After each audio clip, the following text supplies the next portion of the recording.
It's Carla, your online doctor, with today's Live in 5. Today is Friday, March 5th, and it is a few minutes after 5 p.m. So we've been talking about estrogen dominance for the past couple of weeks. Now, this is a hormone imbalance, right? And it makes us feel like our entire life is out of balance, not just our hormones.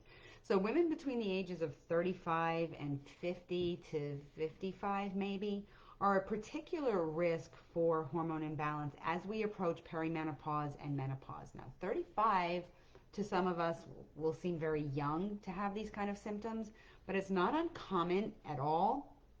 And if you're in that age group and you're first trying to get pregnant, you might find out that hormone imbalance is the problem why you're having fertility issues.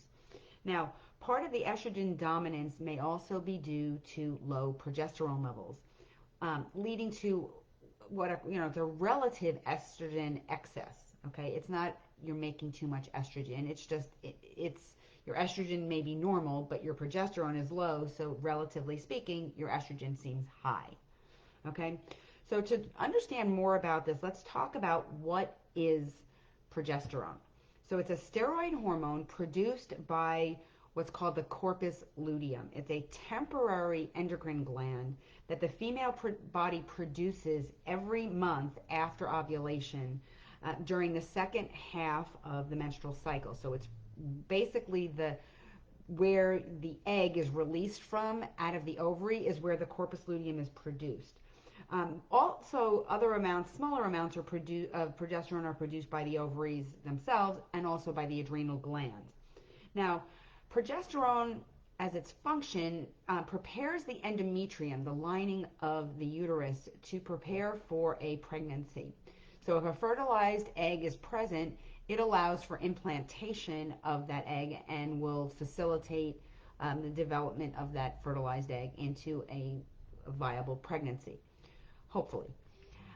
So if there is no pregnancy, the corpus luteum in the ovary will then break down, lowering the progesterone levels, leading to your period or to your menstrual cycle. So as you see, the fluctuations in the progesterone are linked to triggering the onset of the menstrual cycle. So low levels may result in irregular periods, infertility, or even miscarriage because you can't support a pregnancy. But if you're listening to me and you're past those years, but you're experiencing other symptoms that may suggest that you have low progesterone, listen up. Those things might be low libido, mood swings, weight gain, insomnia, hot flashes, and other signs, again, of low progesterone or estrogen dominance. Okay? So to know for sure, I always tell people you should get tested.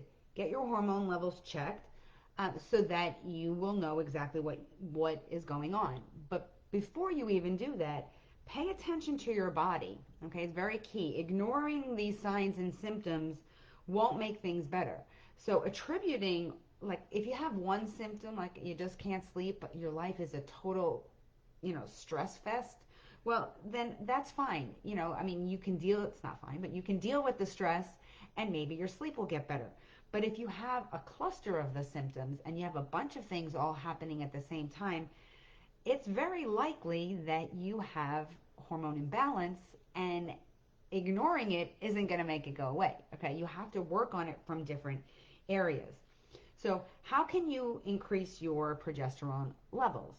Well, first of all, if you're trying to get pregnant, you may require intervention from a physician.